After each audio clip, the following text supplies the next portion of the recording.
ओम नमः शिवाय, हर हर महादेव, जय महाकाल। मेरे देवादिदेव महादेव जी की कृपा आप सभी भक्तों पर यूं ही बनी रहे। आपकी सारी मनोकामनाएं मेरा बाबा हमेशा पूरा जरूर करे। लेकिन फिर भी अगर आपके घर में कभी धन की बहुत ज्यादा समस्या है, संपदा बढ़ ही नहीं रही है, व्यापार अच्छे से नहीं चल रहा है, किसी की नौकरी नहीं लग रही है, या फिर कोई मनोकामना है जो काफी दिनों से पूरी नहीं हो रही है, तो शिव महापुराण का एक बहुत ही अद्भुत उपाय है। मात्र शमी की 5 पत्तियों से आपको ये उपाय करना होगा। सब कुछ होगा आपके पास में, धन की समस्या खत्म होगी, या परिवार की संपदा बढ़ेगी, मान सम्मान बढ़ेगा, आपकी जो भी मनोकामना होगी पूरी जरूर होगी। और माता लक्ष्मी जी की कृपा आप पर इतनी बरसेगी कि मात्र 3 महीने में आपको इसका असर दिखाई देने जरूर लगेगा। पूज्य गुरु जी की कथा से सुनकर के और समझ करके पूरे उपाय को बड़े ही विस्तार से बताऊंगा, परंतु उससे पहले आप सबसे एक छोटी सी गुजारिश करूंगा कि जो लोग पहली बार आए हैं चैनल को सब्सक्राइब जरूर करना और वीडियो को लाइक करके महादेव जी का कोई सा भी प्यारा नाम कमेंट बॉक्स में लिखना मत भूलिएगा। इस पूरे वीडियो के अंदर मैं आपको 3 महा उपाय बताने वाला हूं जो आपकी धन की समस्या, मनोकामना पूर्ति का, और साथ ही साथ आप अगर किसी भी समस्या में पड़ जाओ तो आपके घर की सारी समस्याओं का समाधान जरूर करेगा। ठीक है, सबसे पहले बात करते हैं पहले वाले उपाय की तरफ। ध्यान से सुनना, समझने की कोशिश करना। जो पहला वाला उपाय है, सबसे पहले तो ये चीज सुन लेना किन लोगों के लिए है।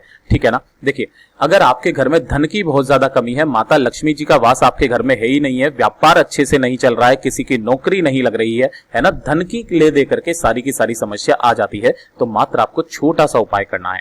ठीक है, देखिए, या फिर आपकी अगर दुकान है, व्यापार है, फैक्ट्री है, वो भी नहीं चल रहा, कोई ऑफिस है वो भी अच्छे से नहीं चल रहा, उसमें तरक्की नहीं आ रही है, तब भी आप इस उपाय को कर सकते हो। ठीक है ना, ध्यान से सुनना, समझने की कोशिश करना। आपको चाहिए होंगे थोड़े से काले तिल। अब गुरुदेव ने इसकी कोई संख्या फिक्स नहीं बताई है कि आपको कितने काले तिल चाहिए। आप ले लेना 1 चुटकी काले तिल, चाहे उसमें 10 आ जाए, 15 आ जाए, 20 आ जाए, कोई दिक्कत नहीं है।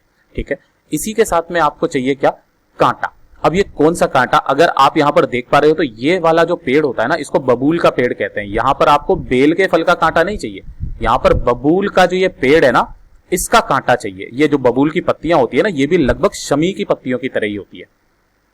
तो आपको पत्तियां इसकी नहीं लेनी है, लेकिन आपको बबूल के पेड़ का ये जो कांटा होता है ना, ज्यादा कांटा नहीं, मात्र 1 कांटा आपको चाहिए।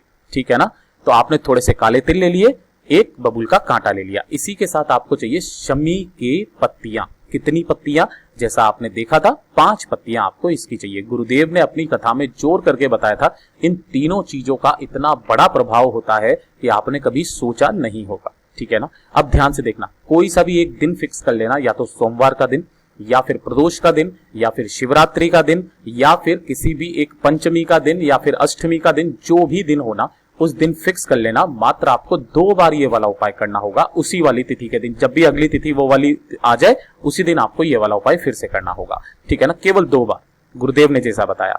तो आपने ले ली 5 शमी की पत्तियां, 1 बबूल का कांटा और थोड़े से काले तिल। इन सभी को आपको अपनी मुट्ठी में भरना है, और मुट्ठी में भरने के बाद में अगर आपकी कोई दुकान है जो अच्छे से नहीं चल रही है, काफी सारी समस्याएं आ रही है, ग्राहक आ नहीं रहे हैं, या फिर स्थिरता आ गई है, बढ़ोतरी कुछ हो ही नहीं रही है, तो आपको इस दुकान पर से 21 बार उसारना है। कितनी बार उसारना है, 21 बार। ऐसे दुकान के सामने खड़े हो जाना और उसके ऊपर ओम नमः शिवाय मंत्र का स्मरण करके आपको 21 बार घड़ी की सुई की दिशा में उसार लेना।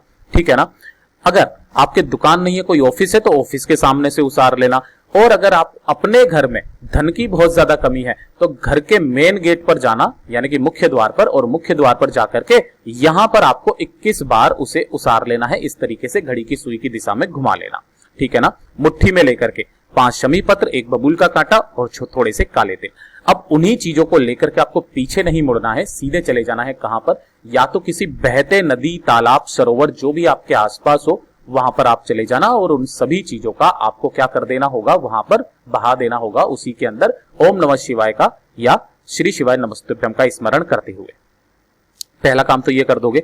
लेकिन काफी सारे लोगों की समस्या है कि भैया हमारे आसपास तो कोई नदी, तालाब, सरोवर नहीं है, वह है भी तो वहां पर रुका हुआ पानी है, तो रुके हुए पानी में इनके कभी भी समर्पित मत करना।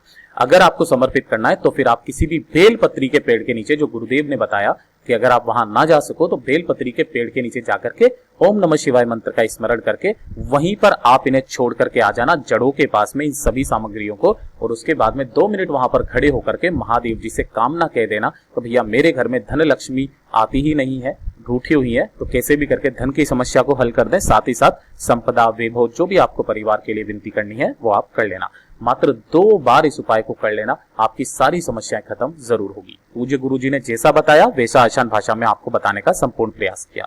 अब बात करते हैं दूसरे वाले उपाय की तरफ। ठीक है, देखिए दूसरा वाला उपाय उन लोगों के लिए कि अगर आप किसी ऐसी अटकलियों में फंस जाओ। काफी बार लोगों के जीवन में एक ऐसा समय आता है ना, तो उसको समझ में नहीं आता है उसे करना क्या है ना, और अटकलियों में से आप निकल नहीं पा रहे हो। एक समस्या पूर्ण होती है, दूसरी आ जाती है, दूसरी पूर्ण होती है, तीसरी आ जाती है, तीसरी पूर्ण होती है, चौथी समस्या आ जाती है। एक के बाद एक समस्या आपके जीवन में किसी भी तरीके की आ रही है, तो मात्र एक छोटा सा उपाय करना स्टार्ट कर देना। छोटा सा उपाय है, मात्र छोटा सा, आपका जीवन ना सुधर जाए तो कहिएगा। आपको लेना होगा थोड़ा सा लाल चंदन। अब कौन सा लाल चंदन लेना है? आपको पिसा हुआ। देखिए गुरुदेव हमेशा कहते हैं कि आप हमेशा इस तरीके से लाल चंदन की मुठिया रखा कीजिए, ठीक है ना, इसे घिस करके काम में लिया कीजिए। लेकिन अगर आपके पास में फिर भी ना हो तो आप पिसा हुआ लाल चंदन लेना। एक लेना तांबे का लोटा, इसके अंदर भरना आपको अपने घर का शुद्ध जल भर लोगे। इसी के बाद इसी के अंदर वो एक चुटकी लाल चंदन आपको इसी के अंदर मिला लेना है, ठीक है ना। और गुरुदेव ने जो इसका खास दिन बताया है, हर सोमवार के दिन, मैंने क्या बताया, हर सोमवार के दिन आप बेलपत्री के पेड़ के नीचे इस लाल चंदन वाले जल का समर्पित करना स्टार्ट कर दीजिए। ओम नमः शिवाय, श्री शिवाय नमस्तुभ्यम का स्मरण करके मेरा बाबा आपके पूरे जीवन की अटकलियां खत्म कर देगा, आपको हर एक समस्याओं से पार करके बाहर निकाल देगा। आपके जीवन में कभी कोई बड़ी समस्या पैदा नहीं होगी। पूज्य गुरु जी का यह वाला उपाय बहुत ही खास है, जरूर कीजिएगा। अब बात करते हैं सबसे आखिरी और सबसे अचूक उपाय, जो कि तीसरा उपाय है। ये किसके लिए है? ये है आपकी इच्छा पूर्ति के लिए। कोई आपके हृदय की बात है जो पूरी महादेव जी सुन नहीं रहे हैं, पूरी कर नहीं रहे हैं, काफी सारे उपाय कर लिए, व्रत कर लिए, तो मात्र छोटा सा उपाय आपको करना होगा, ठीक है ना। देखिए करना कैसे होगा। सबसे पहले आपको क्या करना है, चावल लेने हैं। चावल कौन से लेने हैं? अक्षत। अक्षत का मतलब क्या है? कहीं से भी कोई खंडित ना हो, टूटा फूटा ना हो। कितने चाहिए? मात्र 2 चावल चाहिए, है ना। एक चावल वाला उपाय अलग है, ये 2 चावल वाले हैं, है ना। 2 चावल आपको लेने हैं। इसी के साथ आपको लेना होगा थोड़ा सा केसर, है ना। अब केसर बहुत ज्यादा महंगी है तो आप ज्यादा मत लेना, 2 से 3 कलियां ले लेना इसकी। अब इस कलियों को आपको करना क्या होगा, यहां पर गाय माता का कच्चा दूध लेना और उसी के अंदर आपको क्या करना होगा, थोड़ी सी केसर डाल देनी है ना। तो और उसी दूध के अंदर आपको क्या कर देना है, वो दोनों चावल को डाल देना है। क्या कर देना है? दोनों चावल को डाल देना है। थोड़े समय बाद में जो चावल है ना, दूध में और केसर में डूबे हुए जो 2 चावल हैं, है ना, यही 2 चावलों से आपको उपाय करना है। उसके बाद में आपको लेना होगा एक बेलपत्र जो कहीं से भी खंडित ना हो, और साथ ही साथ जो भी आपके घर में लाल चंदन मिल जाए लाल चंदन, पीला चंदन मिल जाए पीला चंदन, जो भी मिल जाए वो ले लेना। और साथ ही साथ ले लेना आपको 1 लोटा शुद्ध जल मेरे देव आदिदेव महादेव जी के ऊपर समर्पित करने के लिए। इन सभी सामग्रियों को लेकर के कहां पहुंचोगे? भोले बाबा के मंदिर शिवलिंग के पास। हमेशा की तरह बताऊंगा, किधर? उत्तर दिशा यानी कि नॉर्थ डायरेक्शन की तरफ आपको मुंह करके खड़ा हो जाना है। अब ध्यान से सुनना, जब आप इन अक्षत को यहां से निकालोगे ना, तो देखो ध्यान से, इसके अंदर से जो आप अक्षत है ना, उन्हें निकाल करके ही लेकर के घर पे वहां मंदिर चले जाना। अब ये जो कटोरी है ना, जिसके अंदर गाय माता का कच्चा दूध और केसर वाला है, इसे आप किसी भी पेड़ पौधे के नीचे डाल देना, ठीक है ना। मात्र आपको वो 2 चावल के दाने चाहिए, ठीक है ना। अब आपको करना क्या होगा, सबसे पहले तो आपको 1 लोटा शुद्ध जल मेरे देव आदिदेव महादेव जी की शिवलिंग पर ठीक ऊपर समर्पित करना होगा। ओम नमः शिवाय, श्री शिवाय नमस्तुभ्यम पंचाक्षरी मंत्र या षडाक्षरी मंत्र का स्मरण करना है। ये कर लोगे। ये करने के बाद में जो आपके पास में एक बेलपत्री है, उस एक बेलपत्री की पत्तियों पर, इन तीनों पत्तियों पर, अगर आपके पास में लाल चंदन है तो लाल चंदन ठीक, पीला चंदन है तो पीला चंदन ठीक, एक एक बिंदी चिकने हिस्से की तरफ आपको लगानी है ना, चिकने हिस्से की तरफ।